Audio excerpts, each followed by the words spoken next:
बिस्मिल्लाहिर्रहमानिर्रहीम। बिस्मिल्लाहिर्रहमानिर्रहीम। अच्छा, आज हम बात कर रहे हैं माइस्क्यूएल डेटाबेस की। आज हमारा पहला लेक्चर है। डेटाबेस क्या होता है, सबसे पहले इस पे बात करते हैं। Database is a collection of data. ठीक है, it is a collection of data, और अगर और अच्छी तरह कहा जाए तो it is a systematic collection of data. Systematic से क्या मुराद है? देखिए, डेटा कलेक्शन से मुराद है कि डेटा एक जगह पे रखा हुआ है। सिस्टम अगर हो डेटा के अंदर कि उसकी एक फॉर्मेट हो कि डेटा किस तरह से सेव हुआ हुआ है, फिर तो रिट्रीवल आसान हो जाता है, मैनिपुलेशन आसान हो जाती है। एक डेटाबेस मैनेजमेंट सिस्टम इस्तेमाल होता है जिसको डीबीएमएस कहते हैं। Is required to store, access और delete, otherwise organise the data in the database. एक डेटाबेस के अंदर डेटा डालना, डेटा रीड करना, डेटा को इंसर्ट करना, अपडेट करना, डिलीट करना, ये सारी चीजें करने के लिए किसी डेटाबेस के अंदर से हमें जरूरत होती है एक डीबीएमएस की। ठीक है, जिसको हम डेटाबेस मैनेजमेंट सिस्टम कहते हैं। आज हम बात कर रहे हैं माइस्क्यूएल की। तो MySQL is an open source DBMS. Microsoft क्या, माइस्क्यूएल क्या है? एक ओपन सोर्स डीबीएमएस है। ओपन सोर्स डीबीएमएस है और ये फ्रीली आप डाउनलोड कर सकते हैं। और ये आपके लिए ओपन सोर्स है। आप बगैर किसी पेमेंट के किए आप इसका सोर्स कोड डाउनलोड कर सकते हैं, उसको एडिट भी कर सकते हैं, और आप उस ओरिजिनल ऑथर को बगैर रॉयल्टी कोई दिए आप उसको रीयूज कर सकते हैं, अपने पास से रिलीज भी कर सकते हैं। अच्छा, माइस्क्यूएल जो है इसके डेफिनेटली बहुत सारे फीचर हैं, और इसकी एप्लीकेशन जो है वो दुनिया में डेफिनेटली जितनी वेबसाइट्स हैं उनका एक बड़ा एरिया माइस्क्यूएल डेटाबेस को as a data storage database use करता है। ठीक है जी। डाउनलोड करने के लिए आप mysql.com पे जा सकते हैं, डाउनलोड कर सकते हैं। लेकिन जो इसका आसान तरीका है वो मैं आपको बताऊं कि बजाय आप माइस्क्यूएल इंस्टॉल करने के डायरेक्टली आप जैम्प इंस्टॉल कर लें। जैम्प जो है ये क्रॉस प्लेटफॉर्म पैकेज है, जिसके अंदर आपके पास अपाची, माइस्क्यूएल, पीएचपी और पर्ल सारी चीज आपको मिल जाती है। आप अपाची फ्रंट से जाकर इसको डाउनलोड कर लेंगे और इंस्टॉल करेंगे। जब आप इसको इंस्टॉल कर लेंगे तो आपके पास जैम्प का कंट्रोल पैनल आपको शो हो रहा होगा, इसको आप ऑन कर लें।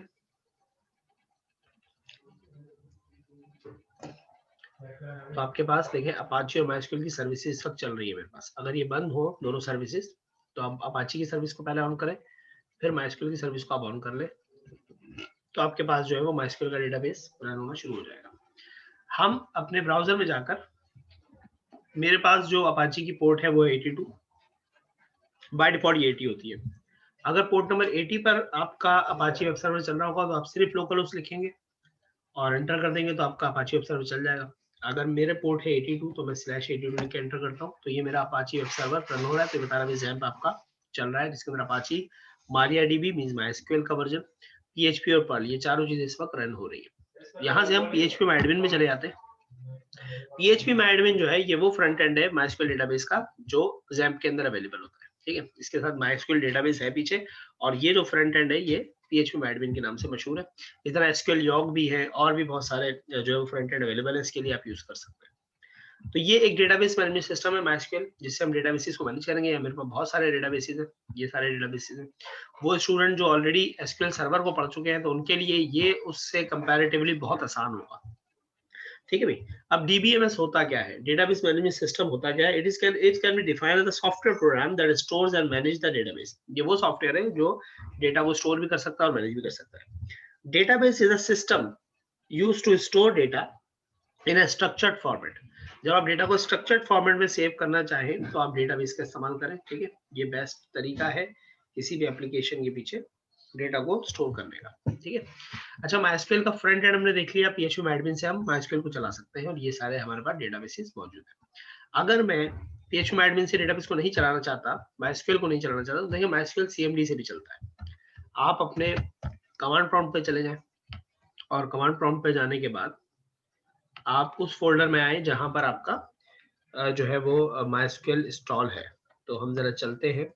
फॉर एग्जांपल मेरा जो फोल्डर है जहां पर माइस्क्यूएल इंस्टॉल है वो है एच के अंदर, जैम्प के अंदर माइस्क्यूएल। ठीक है, ये आपको दिख रहा है। तो ये इसका जो है वो पाथ है, इसको कॉपी कर लें और अपने सीएमडी में आके आप लिखे सीडी और पाथ पेस्ट करके एंटर कर दें। तो अब आप जो है वो इस फोल्डर के अंदर आ चुके हैं। ठीक है, एच के अंदर आ गए। MySQL के अंदर हम अगर हम MySQL चलाना चाहते हो तो कैसे चलाएंगे हम? इसके अंदर देखें, अगर आप यहाँ फोल्डर में जाएं तो MySQL के अंदर एक बिन का फोल्डर है और उसके अंदर एक फाइल है जिसका नाम है mysql.exe। ये बेसिकली वो एप्लीकेशन फाइल है जिससे MySQL चल रहा है इस वक्त। तो हम यहाँ पर जाके लिखेंगे cd bin, हम bin के अंदर आ गए और यहाँ जाके हमें लिखना है MySQL, एंटर कर देना है। ठीक है, access denied for Afnan Yusuf, तो क्या भाई डायरेक्टली आप इसको लॉगिन नहीं कर सकते। ठीक है, हमने कहा MySQL -u यूजर, हमने कहा रूट, एंटर कर दिया तो देखिए रूट से हम लॉगिन हो गए। ठीक है, ये MySQL का बाय डिफॉल्ट सुपर यूजर है जिसका नाम है रूट और इसका कोई पासवर्ड नहीं होता, इसीलिए मैंने लिखा MySQL -u मतलब यूजर रूट। अगर पासवर्ड होता तो -p करके स्पेस देके पासवर्ड भी देना होता। ये हमारा MySQL के अंदर हम आ चुके हैं, हमारी डीबी आपको दिखा रहा है। अब ये कमांड प्रॉम्प्ट पे नहीं है बल्कि ये डेटाबेस के अंदर है। मैंने कहा फॉर एग्जांपल शो डेटाबेसेस, ये एक कमांड मैंने लिखा है, सेमीकोलन लगाया और एंटर किया, you have an error, okay alright, show databases I think command है। हाँ ये देखिए मैंने लिखा शो डेटाबेसेस, तो देखिए उसने मुझे सारे डेटाबेस दिखा दिए जो मेरे MySQL के अंदर रूट के यूजर ने बनाया। आप जरा यहाँ देखें मेरे इस पे phpMyAdmin में भी यही डेटाबेसेस होंगे, जरा गौर से देखिएगा। ये देखें 1905E ये रहा, 3 न्यू के नाम से database, Al Khair DB, Anwar Baloch DB, Aptech का डेटाबेस, एपटेक की वर्कशॉप का डेटाबेस, ATMM, B2B। तो ये सारे वो डेटाबेसेस है जो बेसिकली मुझे यहाँ फ्रंट एंड पे भी नजर आ रहे हैं phpMyAdmin के अंदर, और ये बैक एंड पे मैं CMD के अंदर भी इसको MySQL से एक्सेस कर सकता हूँ। राइट, अब हमें फॉर एग्जांपल ये टेस्ट वाला डेटाबेस देखना है। ठीक है, तो हम कहेंगे यूज टेस्ट सेमीकोलन, तो देखिए हम डेटाबेस के अंदर आ गए, हम कौन से MariaDB के अंदर हम टेस्ट वाले डेटाबेस। तो ये तरीका है CMD से इसको यूज करने का। कमांड्स बहुत सारी हैं, बाय द टाइम हम इनको करते रहेंगे। फिलहाल जैसे अगर मैं इसको दिखाना चाहूँ, आप लोग डेटाबेसेस को अगर जानते हो, आप कहें शो टेबल्स और आप एंटर कर दो तो ये टेबल सारे टेस्ट के डेटाबेस के अंदर है। ठीक है, अब WP यूजर को सिलेक्ट करना है तो हम कहेंगे भाई सिलेक्ट, जो हमारी कमांड होती है स्टैटिक फ्रॉम WP_users, ये देखिए डेटा सिलेक्ट होकर आ गया। ठीक है, बहरहाल मैं इस वक्त इसको एग्जिट कर रहा हूँ तो ये मैं डेटाबेस से बाहर आ गया, बाय हो गया और मैंने एग्जिट कर दिया, तो मैं CMD को बंद कर दिया। हम फ्रंट एंड से यूज करेंगे इसको। ठीक है, लेकिन मैंने आपको बता दिया कि MySQL बेसिकली DBMS है, डेटाबेस मैनेजमेंट सिस्टम जो चल रहा है पीछे। phpMyAdmin उसका एक फ्रंट एंड है, CMD मैंने दिखा दिया आपको, वो भी है कि उसका फ्रंट एंड बन जाता है, वो टेक्स्ट बेस्ड है, ये GUI बेस्ड है। ठीक है, ये जो है phpMyAdmin इसमें GUI है, वहां पर वेबसाइट की तरह की एक चीज मौजूद है, क्लिक क्लिक करके काम हो जाता है। टेस्ट के डेटाबेस में जाना है, क्लिक करो, या आप टेस्ट के डेटाबेस में आ गए। WP यूजर को देखना है, इस पर क्लिक किया तो देखिए ये सिलेक्ट होकर आ गया आपके पास। So this is how easy. ठीक है जी, ये बहुत ही आसान है फ्रंट एंड से चलाना, वहां पर आपको क्यूरीज करना पड़ती है। क्यूरीज आप यहाँ भी लिख सकते हो, ये देखो SQL में जाकर आप क्यूरी लिख दो, यहाँ पे आप क्यूरी लिख सकते हो। ठीक है, तो थोड़ा सा हम आगे बात करते हैं कि DBMS हमारे लिए क्या क्या काम करता है और RDBMS क्या होता है। Both DBMS and RDBMS perform the same task of storing and manipulating or managing data. DBMS हो या RDBMS हो, दोनों ही हमारे लिए डेटा को मैनिपुलेट करते हैं या मैनेज करते हैं, डेटा को स्टोर करते हैं। डिफरेंस क्या है दोनों में? One of the key difference between the DBMS and RDBMS is that RDBMS split large amount of data into smaller databases or table and establish relationship between the table. Database management system और relational database management system में सिर्फ इतना फर्क है कि relational database management system बड़े data, बड़े अगर बहुत बड़ा डेटा है तो उसको क्या करते हैं हम कि टेबल्स में डिवाइड कर देते हैं और फिर आपस में उनको लिंक कर देते हैं रिलेशनशिप के जरिए।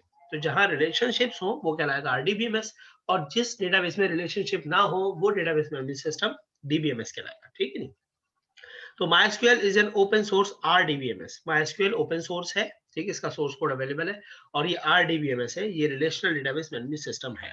ठीक है, यही कौन सी क्यूरीज यूज करता है? ये यूज करता है standardised structured query language SQL। ठीक है, अगर आप बात करें, आपके पास SQL, जो SQL सर्वर आपने पढ़ा है उसमें TSQL होता था, ट्रांजैक्ट SQL। ठीक है, यहाँ पर है स्टैंडर्डाइज्ड स्ट्रक्चर्ड क्यूरी लैंग्वेज, इसकी जो लैंग्वेज है उसका नाम है स्टैंडर्डाइज्ड स्ट्रक्चर्ड क्यूरी लैंग्वेज। ठीक है जी, जिससे ये डेटाबेस को मैनेज करता है। MySQL किसने बनाया? It is developed and distributed by MySQL AB, एक कंपनी बनी थी जो कि डेवलपर्स MySQL के डेवलपर्स से बनाई थी, और इनका क्या काम, इनका नाम था MySQL AB। 2008 में सन माइक्रोसिस्टम जो कि जावा के बनाने वाले हैं, उन्होंने MySQL AB को खरीद लिया। 2008 में सन माइक्रोसिस्टम वाली कंपनी ने MySQL AB को खरीद लिया, तो MySQL चला गया सन माइक्रोसिस्टम के पास, जावा वालों के पास।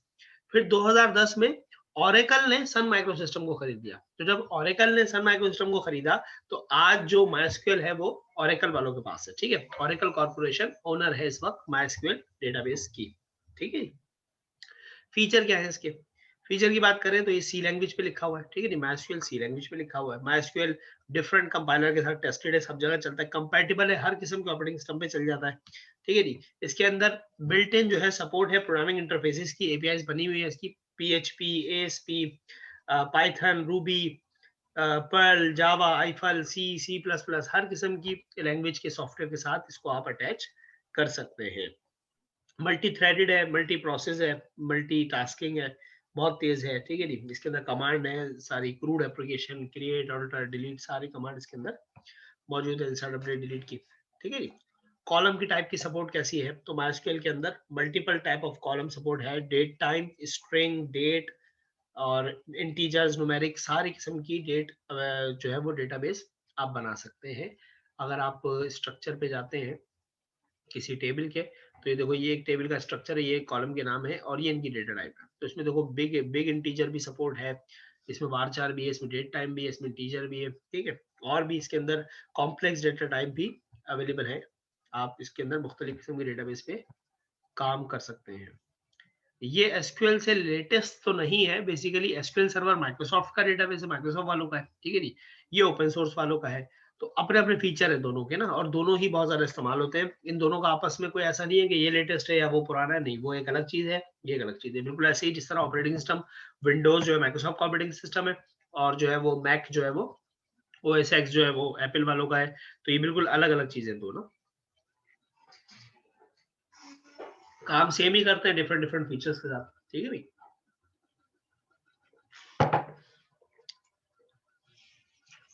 MySQL के अंदर सिक्योरिटी फीचर्स बहुत, इसके अंदर built in data encryption decryption मौजूद है। इसके अंदर यूजर अकाउंट की सपोर्ट है, अभी आपने देखा हम लॉगिन कर रहे थे तो वो जाने नहीं दे रहा था अफनान को, फिर मैंने जब रूट से लॉगिन किया तो उसने जाने दिया, ठीक है नी।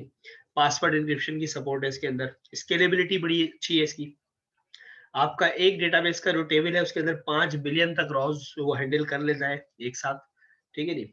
64 इंडेक्सेस आप एक टेबल पे लगा सकते हैं MySQL के अंदर, और 16 कीज लगा सकते हैं पर टेबल। इंडेक्सेस आपको पता है, आगे वैसे हमारे पास चैप्टर है। इंडेक्स कॉलम वो होते हैं जिनकी बेस पे हम सर्च करवाना चाहते हैं, ठीक है, तो हम उसको इंडेक्सिंग में रखते हैं ताकि वो सॉर्ट हो जाए या वो इस तरह से मैनेज हो जाए कि सर्चिंग फास्ट हो जाए। की कॉलम जो होते हैं हमारे पास, प्राइमरी की, फॉरेन की, वो 16 कॉलम एक टेबल में MySQL अलाउ करता है। MySQL की सपोर्ट कनेक्टिविटी की हर ऑपरेटिंग सिस्टम पे, Windows NT, Windows 2000 XP, Vista, Unix, Linux, ठीक है, मैक OS, सब के ऊपर इसकी सपोर्ट मौजूद है। लोकलाइजेशन की बात करें, MySQL के एरर मैसेजेस जो है वो डिफरेंट लैंग्वेजेस में आप देख सकते हैं। इसके अंदर बिल्ट इन सपोर्ट है, English, German, French, Japanese, Korean, Norwegian, polish, Russian, सारी इसके अंदर सपोर्ट है। यूनिकोडेड और वेरियस करेक्टर सेट आपके पास अवेलेबल है, डिफरेंट किस्म का डेटा आप रख सकते हैं। एडवांटेजेस है MySQL के, रिलायबल है, इजी है यूज करना, क्रॉस प्लेटफॉर्म सपोर्ट है, इसके अंदर व्यूज भी है, स्टोर प्रोसीजर भी है, ट्रिगर्स भी है, जो भी एक अच्छे डेटाबेस मैनेजमेंट सिस्टम में चीजें होती हैं वो सब MySQL के अंदर मौजूद है। MySQL के एडवांटेजेस की हमने बात की। PHP के साथ बड़ा एडवांटेज है कि आपको कोई स्पेशल क्लास इसके लिए ऐड नहीं करनी होती, PHP में बिल्ट इन सपोर्ट है, आप एप्लीकेशन बनाते हैं और फौरन से काम होता है, ठीक है। PHP की एप्लीकेशन सर्वर पे होती है, सर्वर डेटाबेस से बात करता है, और फ्रंट एंड पे नहीं इसका कोई इम्पैक्ट होता डायरेक्टली कि भाई कौन सा डेटाबेस यूज हो रहा है। एप्लीकेशन, डिफरेंट किस्म की एप्लीकेशन हम बना सकते हैं, ऑनलाइन टिकटिंग सिस्टम बनाना हो, मैसेज बोर्ड्स बनाने हो, मार्केटिंग की वेबसाइट बनानी हो, कोई पोर्टल बनाना हो, तो हम इसका जो है वो MySQL का सहारा ले सकते हैं एज अ डेटाबेस। हमें जब भी कोई एप्लीकेशन PHP में बनानी है तो हमें क्या क्या चीजें चाहिए होती हैं, वो हमने भाई बताया। जिस तरह हम XAMPP इंस्टॉल कर ले तो बेसिकली हमें एक वेब सर्वर चाहिए होगा जो कि हमारे पास अपाची है, हमें एक लैंग्वेज चाहिए होगी वेब स्क्रिप्टिंग, तो हम PHP का इस्तेमाल करेंगे, और परमानेंट स्टोरेज के लिए हमें डेटाबेस चाहिए होगा, तो यहाँ पर हम इस्तेमाल करेंगे MySQL। MySQL की ओपन सोर्स लाइसेंसिंग की थोड़ी सी बात है यहाँ पर, वो हम कर लेते हैं कि ओपन सोर्स लाइसेंस माइक्रोसॉफ्ट का जो माइस्क्वेल का जो ओपन सोर्स लाइसेंसिंग है, वो 2 तरह की लाइसेंसिंग है। माइस्क्वेल 2 किस्म की लाइसेंस आपको देता है। एक है जनरल पब्लिक लाइसेंस और एक है commercial licence. General public licence उन डेवलपर पे अप्लाई होता है जो ओपन सोर्स सॉफ्टवेयर बनाते हैं और फिर उसको ओपन सोर्स के अंडर ही सेल करते हैं। मतलब ऐसा डेवलपर जो माइस्क्वेल को इस्तेमाल करके एक सॉफ्टवेयर बनाए और उस सॉफ्टवेयर को जब वो सेल करे, वो पैसे तो लेगा उसके, लेकिन वो ओपन सोर्स लाइसेंस के अंडर ही सेल करे उसको, ठीक है? फिर वो क्लोज सोर्स करके उसको सेल नहीं कर सकता है, कमर्शियल लाइसेंस करके सेल नहीं कर सकता। जो कमर्शियल लाइसेंस खरीदते हैं माइस्क्वेल से, माइस्क्वेल का कमर्शियल वर्जन खरीदते हैं, उनके पास ये होता है कि वो अपना एग्जीक्यूटेबल बनाए और भले वो क्लोज सोर्स करके बेच दे या ओपन सोर्स करके रखे, उनकी मर्जी है, लेकिन वो कमर्शियली इसको इस्तेमाल कर सकते हैं, वो उसका बेनिफिट ले सकते हैं, उस चीज के पैसे ले सकते हैं जो कमर्शियली उन्होंने डिजाइन किया होगा। लेकिन जो लोग जनरल पब्लिक लाइसेंस में है, तो वो माइस्क्वेल जो उन्होंने खरीदा है जीपीएल के अंडर, उनको अलाउ नहीं है कि वो माइस्क्वेल के पैसे ले लें। ठीक है ना? सिंपली ये इस लाइसेंस का रूल है। तो ये हमारे पास मैस्क्वेल का थोड़ा सा इंट्रोडक्शन था। अब हम इसके इस्तेमाल की बात करेंगे।